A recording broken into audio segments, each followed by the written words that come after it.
জনতার কল্যাণে আসন ঘোষণা করবেন, না হলে জনগণ এই সোনাইমুড়ি আমার জানামতে বাংলাদেশ জামাত ইসলামী এই কিন্তু বাংলাদেশের ঐতিহ্য অনুযায়ী ওই সংসদে সোনাইমুড়ি উপজেলার অবকাঠামো উন্নয়নের চিন্তা করে ৩০০টি আসনে রয়েছে।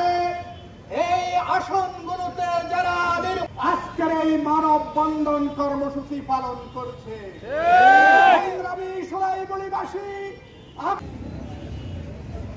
সংগ্রামী সোনাইমুড়ি উপজেলাবাসী, উন্নয়নের দিক থেকে সোনাইমুড়ি সবচেয়ে অবহেলিত।